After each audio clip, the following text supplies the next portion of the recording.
So as you can imagine, I'm getting a lot of messages and DMs and tags about trying to weigh in on this mic pre thing, which I find exhausting because it's just so silly. And I don't really want to dignify such a clickbaity video with any of my time. But because a lot of people are worked up about it, I feel like I do have something to contribute because I have some proper testing tools and I spend a lot of time with mic pre's. I think I can help make it all make sense for both sides of this argument. But the thing I want to say first is that I don't really like talking about how long I've been in the business because it makes me feel old, and I also don't think having done it for a long time necessarily is worth that much. But I've been working in audio for over 30 years, coming on 35 years. And in all that time, I've met essentially no one who actually thinks like you can't record unless you have this or that piece of gear or some fancy piece of gear. I just don't know those people. I've never met those people. I can understand why a beginner might wade into these conversations that super nerds like me have about gear and think that we are saying that. I build esoteric guitar pedals that not everybody really needs and not everybody can really hear. And I'm not mad at people who they are not for. And similarly, I don't think any real working professional in the business actually has any kind of like nose thummy snobby vibe about anything like that. I think people develop their preferences for pieces of gear that help them work better. As your ears develop, as your process develops, you find that higher end gear can often help you do what you want to do faster or explore some creative avenue more deeply. But it's not necessary to just make a record. You can just make a record on anything. And again, this is the opinion of every sensible person I have ever met in over 30 years working in the business. Everybody says, use what you got. You know, if you find your sound wanting in some way, if you want to dive deeper, there may be some higher end piece of gear or maybe just some different piece of gear that's not high end that may get you to where you want to go faster. Expensive gear tends to be made a little more ethically. Expensive gear tends to be made a little more reliably and repeatably. And expensive gear tends to have things like higher headroom and higher fidelity that are important for certain kinds of work. But again, not all kinds of work. So with that having said, we're going to dive into some testing and some talking about it. But again, the snobs that you think are out there just aren't real. They're just, at worst, they are armchair quarterbacks talking about the baseball game the next day. And because they're super into it, like I might say, oh, I really wouldn't want to record drums without my Dakings. Because I love the way that the Jeff Dakings mic pre sound on drums. Because I love the kind of trident sound that they're sort of based off of. If I walked into a room with something else, you know, am I going to, oh, I couldn't possibly. That's never happened in all of my years. Okay, so let's dive into it, but try to keep that in mind because that to me is the more important part of the conversation. I guess the other thing that I would like to get out of the way is that if your goal is to sit there and make two things sound the same, you can often do it with enough time and processing. And if you're willing to squint your eyes at it a little bit. That can be a fun exercise if you don't have access to fancy gear and you want to try to figure out what does sound better about it. You know, it can be handy. I've done that a lot in my career because I've made a lot of records on less than ideal equipment. But you have to ask yourself, is that the goal of what we're trying to do? Is our goal to make things sound the same? No. Our goal is to find what's different about something and press it and find what's interesting about that and make that into our art. And to the extent that you want to involve gear in your journey as an artist, I think you should, and I think it's a very valid pursuit and a very enjoyable pursuit.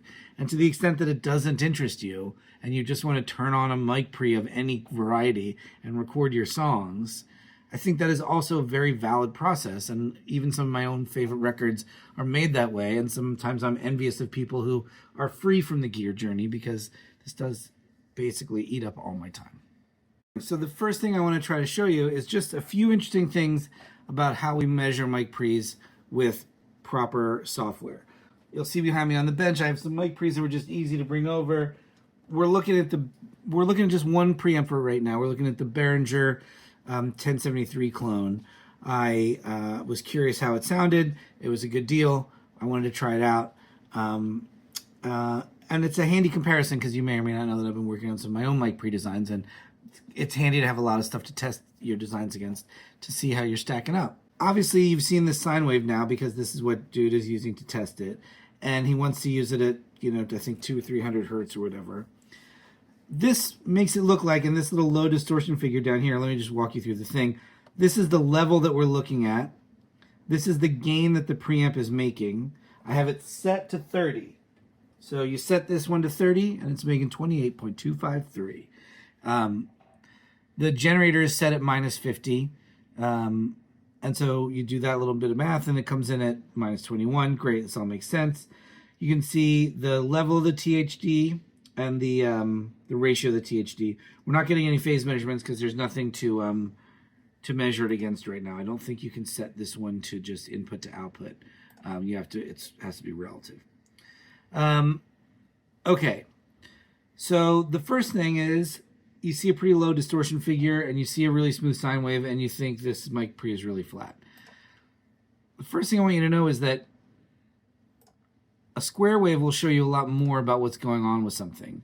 The AP doesn't have a square wave generator, so I went and I just made some square waves to listen to. So we can't sweep the square waves, unfortunately, but we can look at them. But if you look at this, you see this little leading edge here. That means that that there's a little bit of high bump going on. And you see this little kind of edge there. That means there's a little low bump going on. So we're going to put it back to a sine wave. We're going to go over to the continuous sweep. Ignore what I have in there already because I'm going to show it to you all again. I did these a few times to make sure I knew what I was talking about. We're going to set this to minus 50. We're going to hit start. Now it's going to sweep.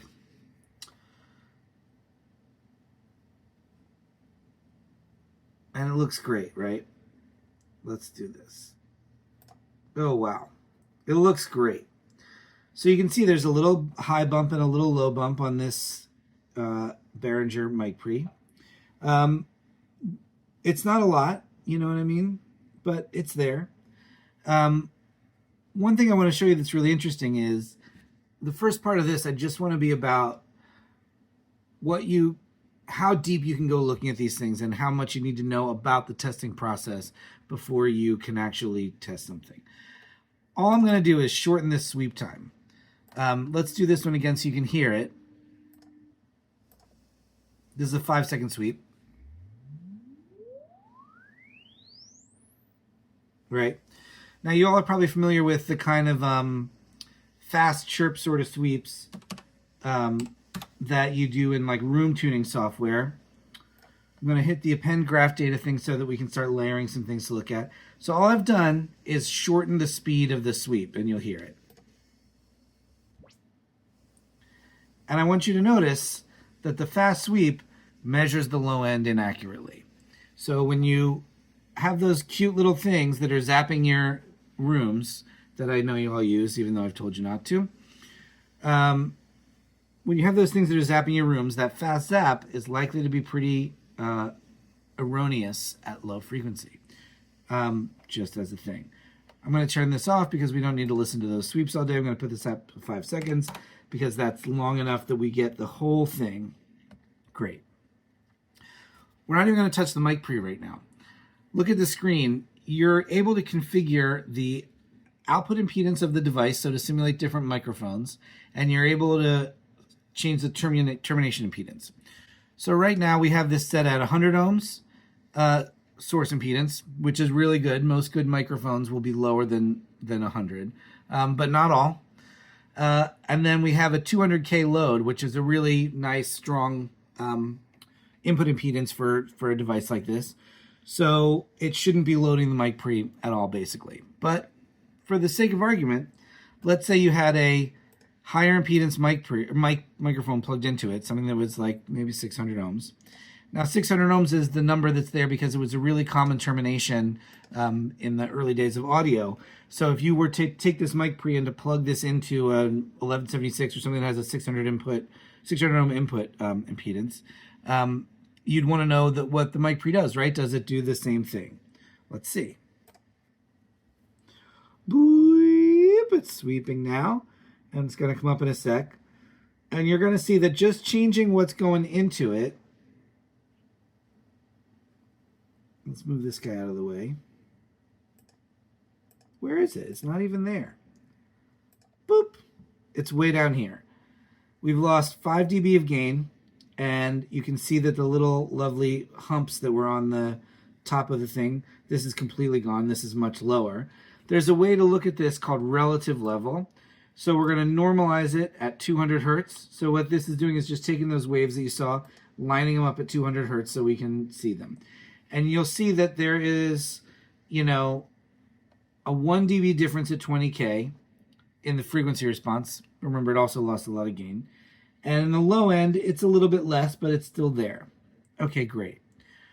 I wonder also, you know, this is a minus 50 signal, so it's like a really low output signal. And we're making 30 dB of gain here. And on this style of Neve, that only goes through one of the gain cards. So we're going to crank this up so it goes to the other gain card. So now what's it making? Well, now it's making 73 dB of gain. And it's putting out plus 23. The input is still minus 50. We're going to go back to our favorable conditions. This is a more favorable condition that you would hope that your mic pre would see. Let's go back to the sweep and let's try it again. And we'll look just at relative level and we'll see what happens here.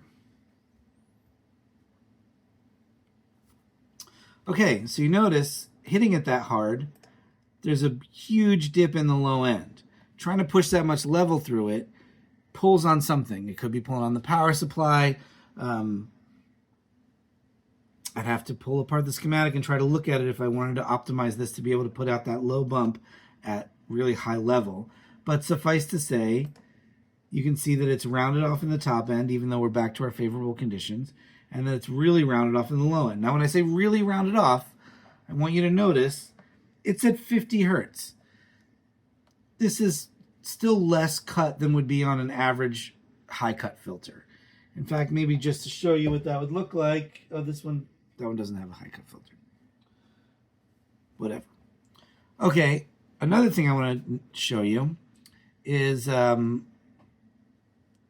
going to bring this back down to where we were before.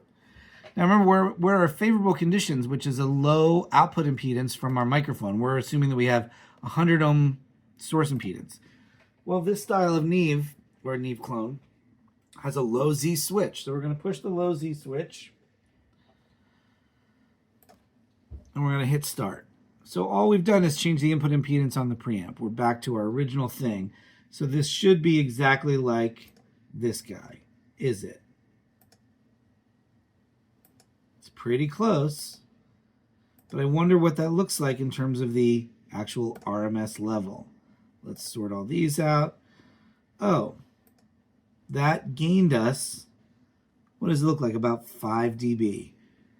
So understanding, even just with barely adjusting the mic pre, it makes all this different stuff. This is one mic pre.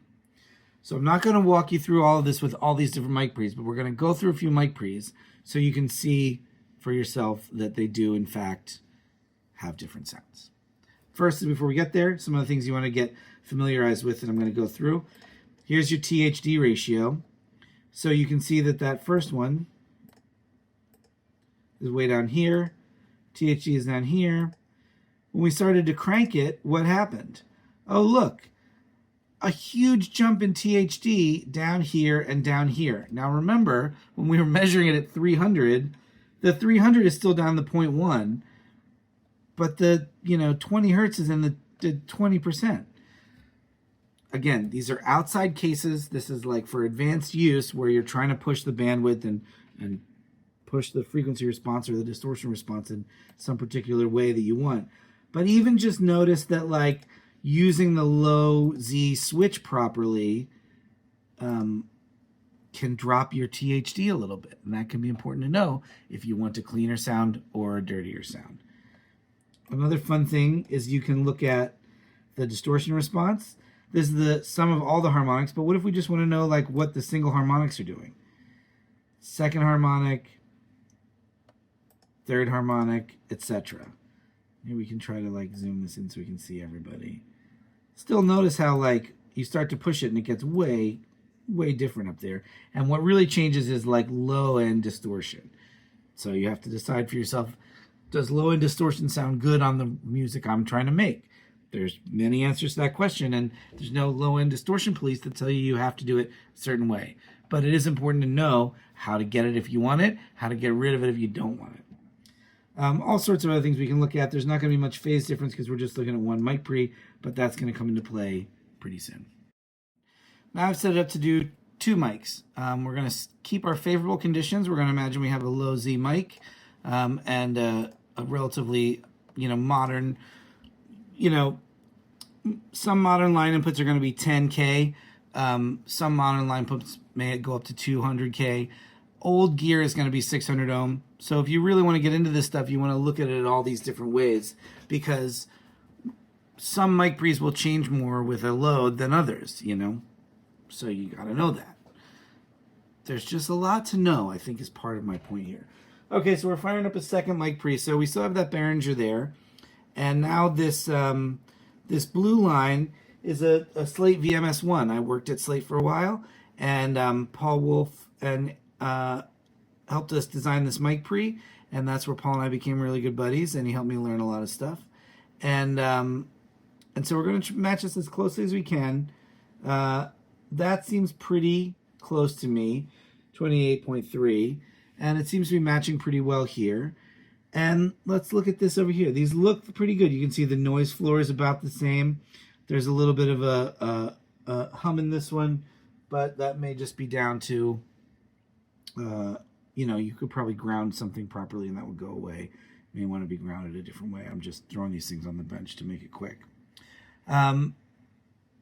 Now, when Paul designed this, the goal was to do a really, really, really flat mic pre. So you'll notice that, let's see. You'll notice that it has about, not quite half the distortion, but it has less distortion. But again, we're just measuring it at 300 hertz. So let's go back to our little thing. Let's start this over so that we can just look at our friends here. We're still at minus 50. We're stopping it at 22K. That's good. Why don't we stop it at like 30K just so it's way up there. You can really see, it doesn't want to go higher than that. I don't know how to do that. Yeah, let's stop it at 40K just because I want to see what's up there. Again, we're doing our 5-second sweep to make sure. The blue line is going to be the Slate and the red line is going to be the Neve. So we can see, let's zoom in a bit. Okay. Now, what you have to ask yourself is, this little bit here and this little bit here, how much do I think that really matters? Also, look at Paul's mic pre. Paul's is flat out to 30K. There may not be much out there, and there may be very little out there that you can hear that affects your perception, but the way the Nyquist thing works and the way that that rounding something off creates a little spike, to keep it flat up fully out of the range of hearing is going to sound open and airy. Let's see if we can shrink this down a little bit. So, okay, just for fun, we're going to extend this out to 50K.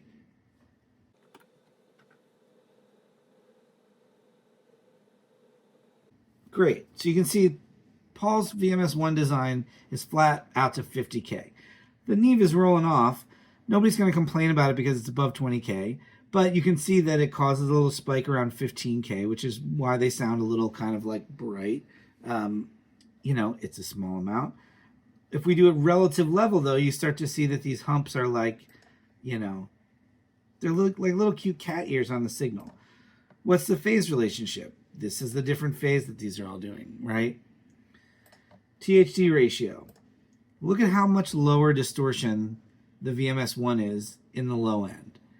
That's a lot difference. That's like you know, 0.1 is where you can start to perceive it, and 1% is where it's like, that's 1% is the highest it could be, and somebody would still think it's clean.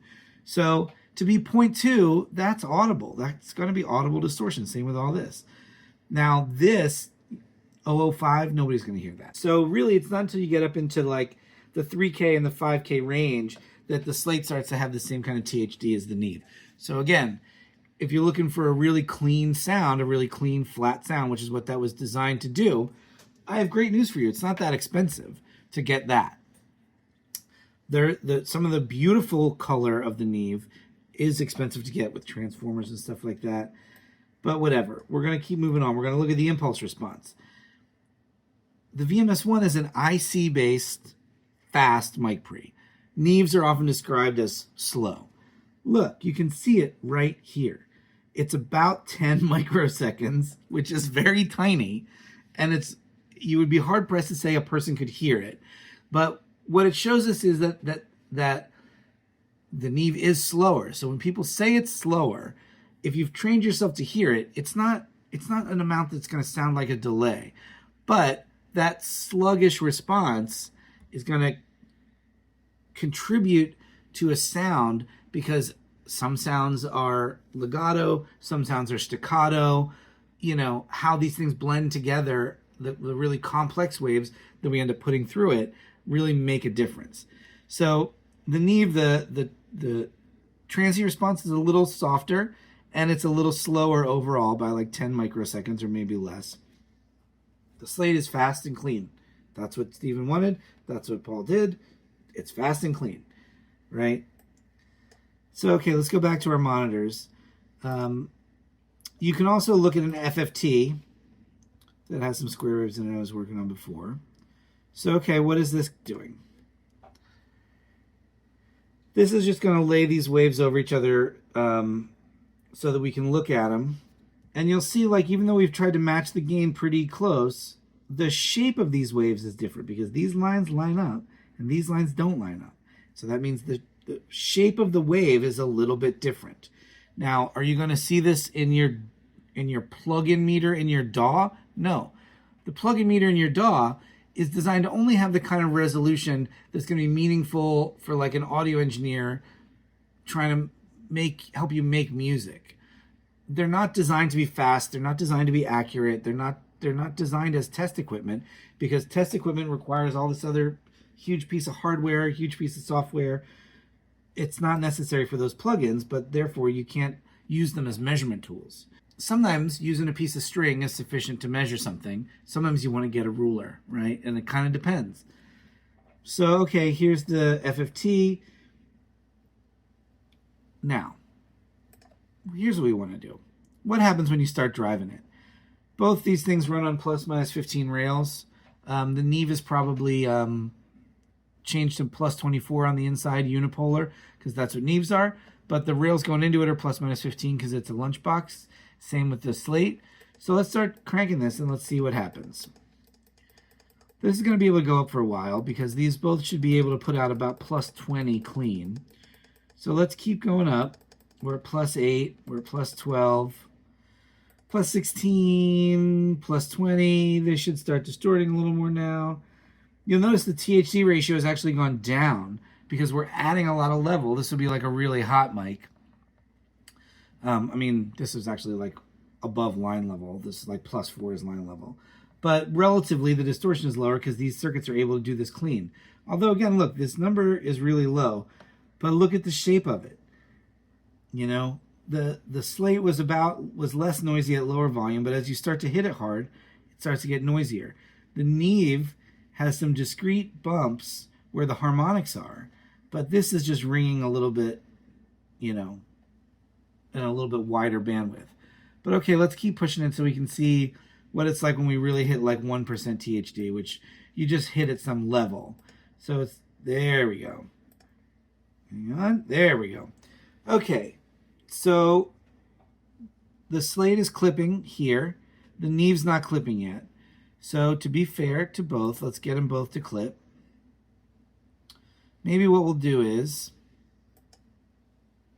I'll give this a crank to see if we can get it to clip in the same way. Maybe we'll just use the trim. Oh, see, it's clipping in the lower sooner because it's single-ended. It's hard to do. Hard to get two things to clip the same when they don't want to.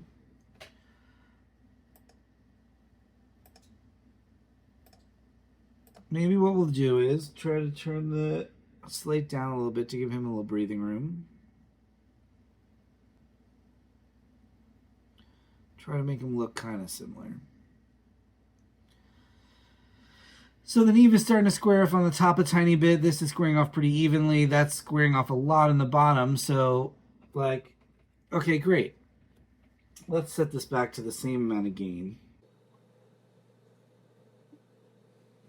Let's see, that's only going to make 28.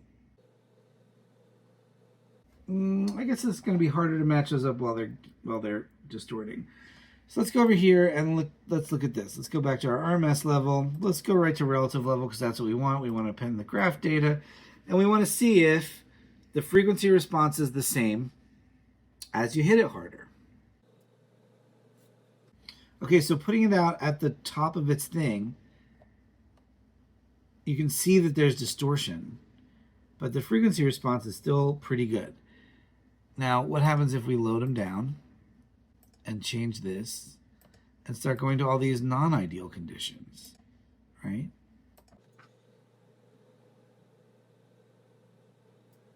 Okay. Suddenly the Neve looks like that.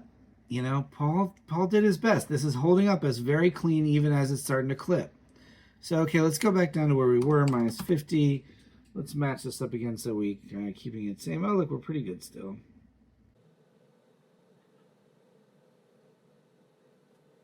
Great. You ready to hear two different ones? We're back. This is getting a little tiresome.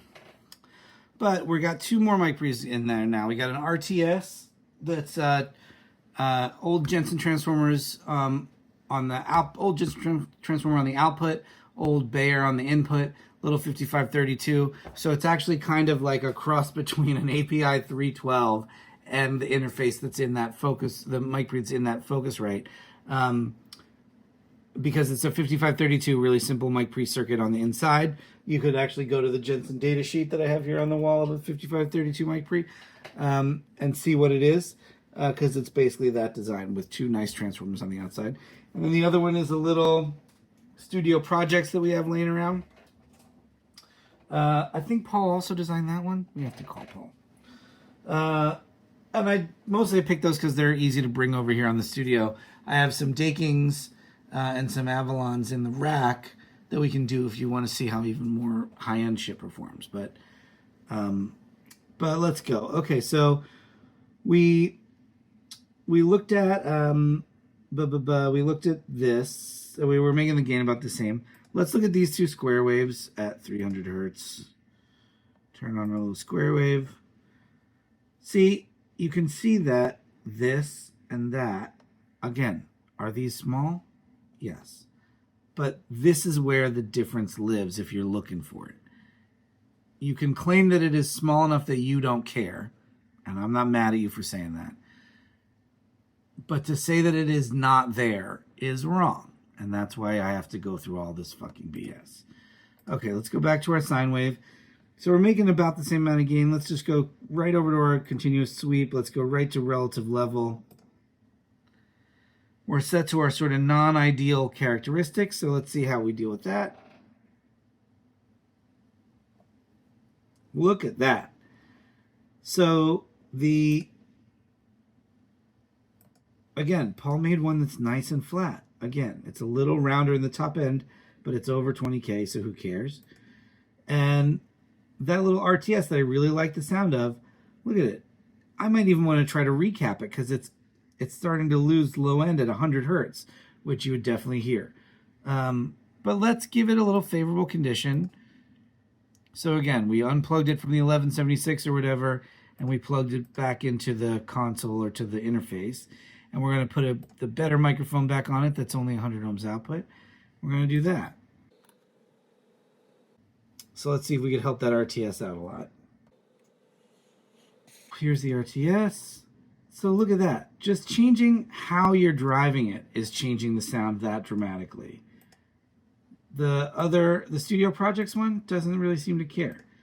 Let's look around at the phase of everything now. Let's try to get this all in focus. You know, you'll see up here, phase starts to change. So when you're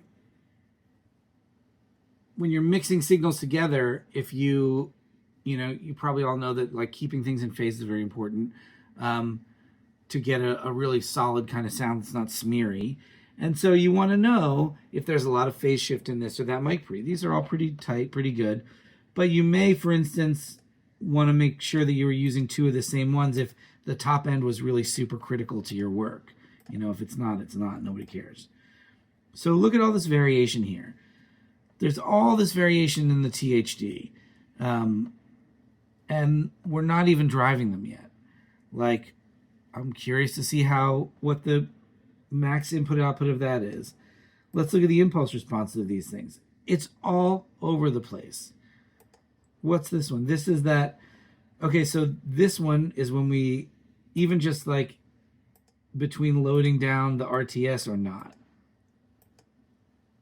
So again, we're talking about a span of 20 microseconds, but you can see how much variation there is within there. So again, if it's not turning out to be important to your work, please feel free to ignore it. But let's not go so far to say that it's not there. And I think what really drove me to actually want to create the video is like, dude said he's going to tell you everything that there is to know about mic pre's, and he really presents it in kind of a frankly arrogant way for someone who is not even using any real test equipment. But let's not make it negative, Jesse. Let's try to stay positive. Is there anything interesting to be seen here? It's cool. There's a lot of variation. You know, it all kind of seems to track. But you can see that there's different distortion. Let's look at just driving them differently. So let's see. Oh, we seem to have, one of them seemed to have changed in level a bit. This one must have warmed up and dropped a bit. Oh, they both warmed up and dropped a bit. Let's try to get them back down to 28. Let's put you back down to 28, little pal. Boop. Close enough. Okay, so now let's hit them harder. Do they go as high as the others do? You know, if you're doing this for real, you do one at a time so you could really judge each one individually, but I'm just trying to make it a little faster. Okay, looks like the Studio Projects has a little bit higher headroom than my old RTS. So let's see if we can get this guy to clip. Oh, it's got kind of a lot better headroom. Okay, great. So we're going to see a lot more distortion in this guy. You can see it's 24 for this -5 level. Let's give them both a good look, and let's just see what that does to the frequency response. I'm as curious as you at this point. Wow. Here's all our RMS levels. Let's go to relative level. And who are our new guys? Pretty flat. Interesting, like the RTS, it does pretty good being driven. That's probably got something to do with those nice transformers. They're soaking up a little bit of that heat. Let's look at the, let's go here. And let's see if this is going to tell us anything interesting. We'll go back to -50 again. You can see that there's a slightly different shape, similar to, like, what's interesting is that slightly different shape kind of corresponds to the ones that are solid state, actually to the ones that are electronically balanced inputs versus the one that are transformer balanced inputs. So the ones that have, you know, two transformers in them, they don't put out the transient response quite as fast. The ones that have electronically balanced inputs and outputs. They are much faster. Let's actually go here and look at our impulse response. Again, like all over the place, but very cool.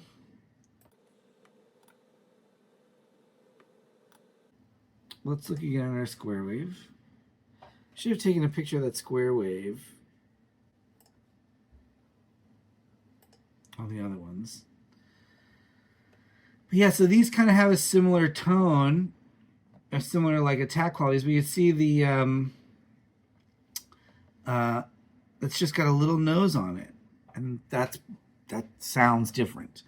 You know, you can, a lot of people with really good ears are commenting on these videos and saying, I can hear the difference. And a lot of the rebuttal is like, show me where it is. And this is me showing you where it is. These tiny differences in frequency response, transient response, distortion manifest themselves, especially cumulatively, so that, like, for instance, if you're tracking one day on an SSL and everything's going through the SSL, and then you're tracking one day on a Neve and everything's going through the Neve, you're going to hear a huge difference because it's cumulative. You know, individually on individual sources, sometimes you don't hear these differences. Sometimes they don't turn out to be important, depending on how much EQ or how much compression you're using, what type of sound you're trying to get. Again, like, I'm not here to tell you that it matters so much that you need to bend your will towards having the best of everything or spend your life in front of these testing machines like I do. I just want you to know that everything actually does matter. It's just that some things matter to a small enough amount that if you want to ignore them, you're free to ignore them. You know, like we'll get out the daking if we feel like doing another update to this, because the daking is a higher and more expensive version than all these things. But if the critique is that they all sound the same, they all clearly don't sound the same, and they all clearly don't behave the same. If you want me to put more stuff on the bench to show you, you can ask me and maybe I will. And then let me see if I feel like getting some wire over there to run those to show you. We got the daking now, and we got our little buddy, the old ART tube mic pre, which interestingly looks out of phase. Isn't that interesting? Let's leave it out of phase for now because I want to see and make sure that this is the one that's out of phase. Okay, so the little ART tube mic pre that we know and love, that we use on a lot of fun stuff, plus the daking, which is a very high-end Trident-ish sort of mic pre. Let's look at their square waves at 300. Let's flip the face so it's a little easier to see. Pretty similar frequency response, judging by that. Let's wait and see what the actual sweep says. Continuous sweep. Go to our little relative level friend. Wow, there's something going on there.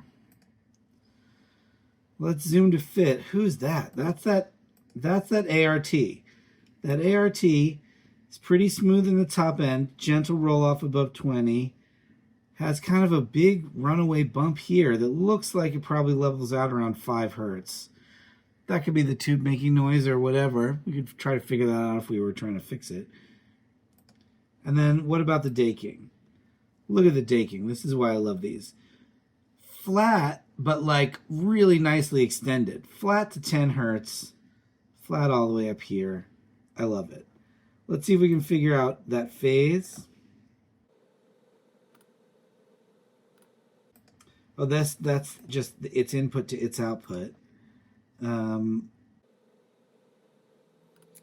Let's see. That's maybe not to do it.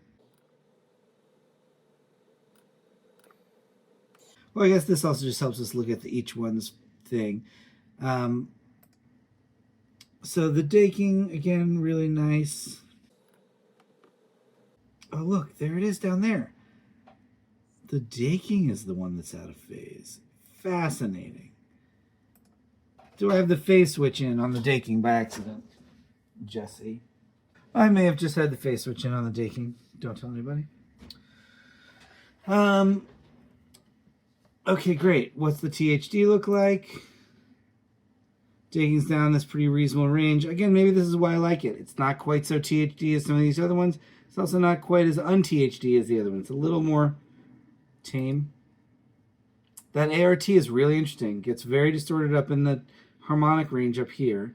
It's pretty flat down there. Nice little bump there that could sound good on some things. Great. What about the speed of it?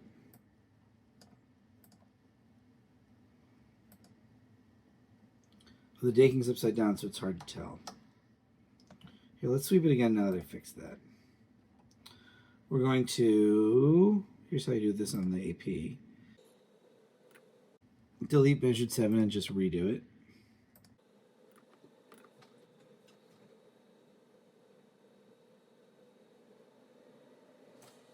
Cool, a little easier to read this. I like that. Okay, let's go and check our speed guide now. Yeah, see, this is nice. It's not quite as fast as some of the fast ones are, but it's pretty fast for a transformer-based mic pre. And I guess the little ART doesn't do too bad a job either. What a fun little time we've had together, looking at different mic pre's. Oh, well, what do these do loaded down? How does the daking do when you load it down?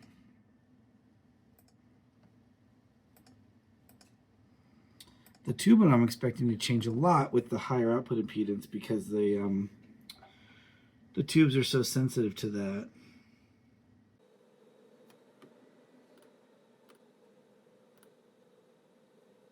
Hangs on the top end a bit. Wow. The top end of the tube is not bothered. The low end of the tube is a little bothered. Interesting. Very interesting. So, like, the conclusion that I'm hoping you'll draw is that it's pretty easy to see that they all sound different. And they do different things and they behave in different ways. And you can learn about this and exploit this in your work for creative purposes.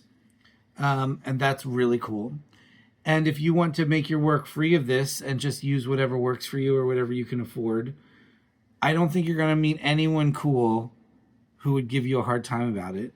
So please feel free to keep using weird shit. I mean, as you can see, like, I keep high-end stuff around and I keep, I keep random stuff around because that all sounds a little different. It behaves a little different. And if you want to be an audio engineer, if you want to use that term to describe yourself, my opinion is that you owe it to yourself to dive deep into this stuff and, try to get your hands on some measurement equipment or, the DAW is an okay stand-in for quick and dirty stuff, but it's really not going to tell you as much as it might seem. Dig into this stuff and learn about it so that you can use it to your advantage and not be, like, caged by it. If there are people out there who believe, like, you must have X or Y piece of gear to record or to play, I feel really bad because that's not my takeaway from all this time I've spent in gear. My takeaway is that everything sounds different. Everything matters.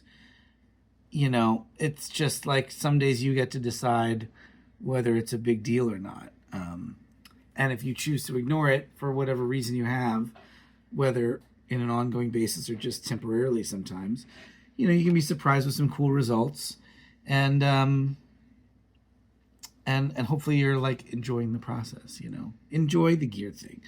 This whole, like, gotcha stuff, it's like, a big mic pre is lying to you. It's like, please. Have you met these people who make this gear?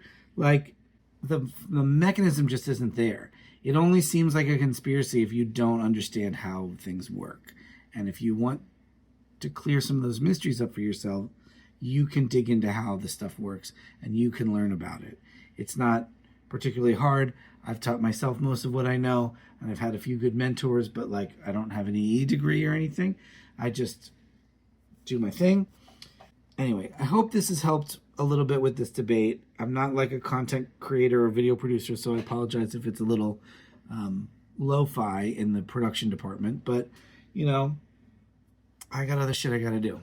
All right. Talk to you soon.